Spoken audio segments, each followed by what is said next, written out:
Serbia is burning and the world isn't actually paying attention, I myself included. We're going to cover the news summarized in about 3 minutes, and then if you want, you can take off if you're busy, or you can stick around for the analysis, the geopolitical analysis, where I discuss where Serbia fits into the shifting world order, moving from West centric to a multipolar new world order where other regions of the earth have more say and more sway, specifically in this context how Russia has a sway.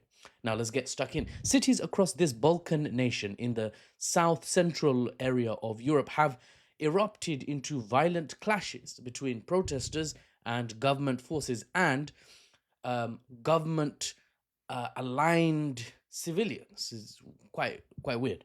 For 5 straight nights so far, tensions have been really high. Riot police are using tear gas and batons. That's pretty standard in any country. While protesters throw flares and fireworks, that's also pretty standard, and that's obviously creating chaos, damage to property, injuries, general public order, safety issues. It's widespread. What sparked it all is probably what you want to know. Last November, a renovated train station had its roof collapse in Novi Sad, and it wasn't like a little thing. 16 people lost their lives. Students blamed the government and corruption for the tragedy, saying, you're giving out contracts to, companies that are buddy with the government and they did a shoddy job. And now 16, families have missing loved ones, right? The tragedy occurred, protests started for 9 months straight. Serbia has had some level of protests going on. What started was peaceful protests, and now they've exploded into something much bigger, much more impactful, especially these last 5 days, which is why I'm talking about it now. These is my mic on? Yes. These protesters want early elections now and are calling for President Vučić's government to allow those early elections, or they're illegitimate. Some protesters are saying this government's illegitimate now. Now that's the news. See you on the next one. If you're going to take off now. Otherwise, here's the analysis. For those who want to stick around, let's go. Also, don't forget to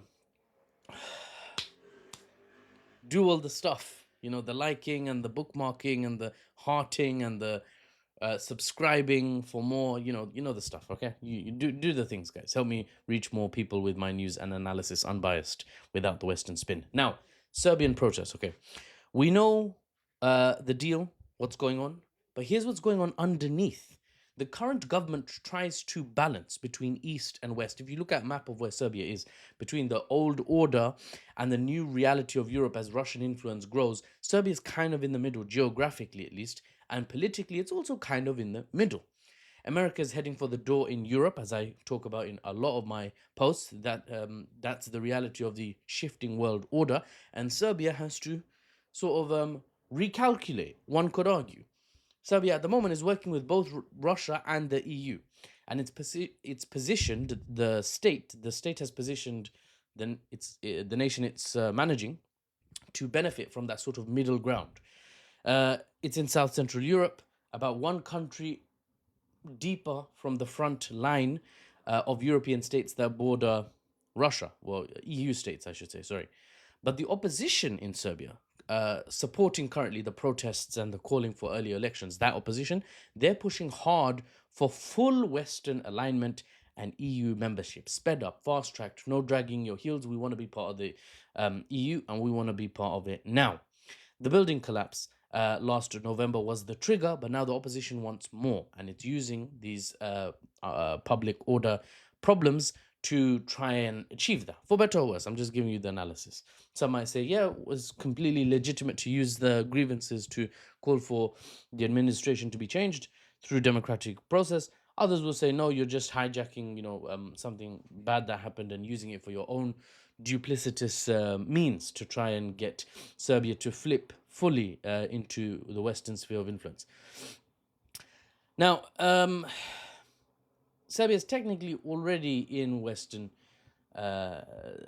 Western sphere. It would just be deeper in if the opposition came into power and pushed for EU integration. That would noticeably distance Serbia from Russia, for example. Now, Serbia sits right at the heart of the Balkans, home to 7 million people, mostly Orthodox Christians, but with significant Muslim and Catholic Christian minorities. 4% of the country are Muslims alone, for example. It's not not a small percentage. Now, Serbia geographically sits on the fence, right? A crossroads between Western Europe and Eastern Europe. And right now is deciding which direction it wants to face. President Vučić warns the state will win.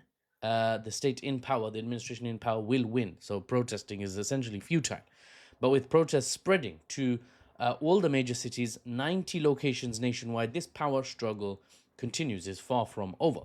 Nations across Europe, especially Central Europe and frontline states like Poland and the Baltics, Romania, Moldova, Ukraine is seeing a lot of action, obviously, unfortunately for the civilians there. But nations in Europe, especially the middle ground, are seeing a lot more action, a lot more agitation in recent years. As America moves out of supporting the region's stability, supporting the America-designed, America-led, one could argue, world order, there's more of a chance of shake-up in the balance of power because the big guy's heading for the door, right? Nations, for better or worse, may have to make their alignments clear to themselves and to others that we're actually pivoting this way or that way, east or west, or play the balancing act in the middle. Time will tell how things turn out, and I'll be here to report to you the news and the analysis, unbiased and without the Western spin. I'm Mahfouz, and I'll see you on the next one.